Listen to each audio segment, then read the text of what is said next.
Que lo que no existe no puede darse la existencia a sí mismo. La existencia del universo no puede explicarse sino como creación. Y si el universo no es eterno, entonces ¿cómo comenzó? Pues si yo quiero explicar algo completamente, no me basta con lo que me dice un físico o un químico. Hay muchas preguntas en que ciencia, teología y filosofía parecen unidas y que son necesarias las tres maneras de hablar para tratar de temas muy complejos. Y probablemente el tema que más recientemente se ha discutido desde esos tres puntos de vista es el origen del universo. Porque durante mucho tiempo la gente ha pensado como cosa obvia que el universo ha existido siempre. Pero la ciencia es precisamente la que nos lleva a decir no puede ser, no puede haber existido siempre. Y la pregunta más obvia que puede hacer un niño ya a su papá es: papá, ¿por qué brilla el sol? Y los antiguos contestaban: porque está hecho de una cosa brillante. Eso no es decir nada, es decir, brilla porque brilla. Entonces, ¿qué dice un científico? Que el sol brilla porque produce energía. ¿Y de dónde le viene esa energía? ¿Cómo la produce? Y tiene que ser de algún combustible. Pero el sol tiene una cantidad limitada de combustible. Por lo tanto, tiene que terminar gastándolo y apagándose. Y esto que digo del sol, hay que decirlo de todas las estrellas. Por lo tanto, el que hoy vemos estrellas brillando quiere decir que no son eternas. Y como todo el universo ha tenido que gastar combustible, si el universo hubiese existido siempre ya no brillarían estrellas. De modo que la ciencia se ve obligada por su propio raciocinio a decir el universo no puede ser eterno. Y si no es eterno, entonces ¿qué edad tiene? ¿Y cómo comenzó? ¿Y cómo llegó a ser lo que es hoy? Y todo eso es lo que la ciencia del siglo XX ha logrado responder de una manera científica. Y la manera científica es el estudio de lo que hace la materia que se puede comprobar con un experimento. Entonces, la ciencia ha llegado a decir: el universo hoy está en expansión. Es un dato que se conoce desde 1920 aproximadamente, pero que se formuló ya claramente en 1929.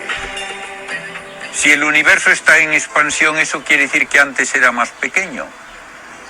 Y dando marcha atrás, tiene que llegar un momento en que todo el universo ocupaba tal vez menos espacio que una manzana, que un átomo. ¿Y cómo era entonces el universo?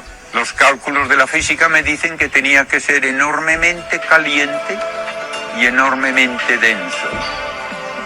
Y que hubo una especie de gran explosión y que todavía el universo se expande como resultado de aquella explosión. Y uno puede preguntar, y lo pregunta mucha gente instintivamente: ¿y antes qué hubo? Y la respuesta científica es: no hubo antes, porque si no hay materia tampoco hay tiempo. ¿Y dónde ocurrió la explosión? En ninguna parte y en todas partes, porque no había antes un espacio. Como no había tiempo, tampoco había espacio. Entonces el único espacio que había era ese bloque de materia ultra caliente y ultra condensada. Esto es la teoría que se propuso primero por un sacerdote belga, utilizando las ecuaciones de Einstein. El sacerdote Lemaitre, resolviendo las ecuaciones de Einstein, llegó a la conclusión de que el universo tenía que haber comenzado con una enorme explosión. Y en 1948 ya se pudo calcular cómo comprobar si esa explosión había ocurrido según la teoría. Y uno puede decir: ¿cómo sé yo que hubo una hoguera si voy por el campo. Lo sabré muy bien si encuentro a lo mejor unas cenizas todavía calientes. Entonces se hace la misma pregunta: ¿podemos encontrar las cenizas de esa gran hoguera primitiva? ¿Podemos encontrar algo del calor de esa hoguera primitiva? Y en 1948 se calculó cómo debería encontrarse hoy esa prueba de la radiación de aquella hoguera y qué cenizas deberían existir como resultado de esa enorme explosión inicial. Y se han encontrado las cenizas, helio, deuterio, hidrógeno, exactamente como se había calculado, y se ha encontrado la radiación que llena todavía el universo, exactamente como se había calculado. De modo que ya no es una cuestión de una opinión, una teoría, que la gente piensa, bueno, una teoría, otra vendrá después y será distinta. No, ya no hay vuelta de hoja. El universo comenzó con una gran explosión, altísima temperatura y densidad, y hoy podemos decir que esto ocurrió hace 13.700 millones de años, con un margen de error de menos del 10%. De modo que tenemos pruebas científicas de un origen del universo, y hablar de un antes no es científico, y hablar de otros universos no es científico, porque no se puede nunca comprobar. Y una vez que tenemos esta parte científica, ¿qué nos dice la filosofía? Que todo aquello que comienza a existir tiene que recibir la existencia de otro, porque lo que no existe no puede darse la existencia a sí mismo. Entonces, la filosofía nos habla de que es necesario un creador no material, y por tanto que no está tampoco sujeto a las leyes de la física ni del tiempo, que puede con potencia infinita hacer que donde no hay nada haya algo. Y esto es exactamente lo que luego nos refrenda la teología.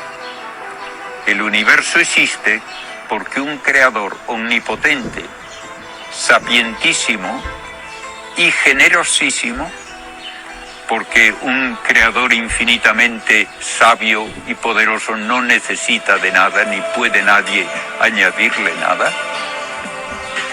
crea el universo por una razón que tiene que ser finalmente generosidad y amor.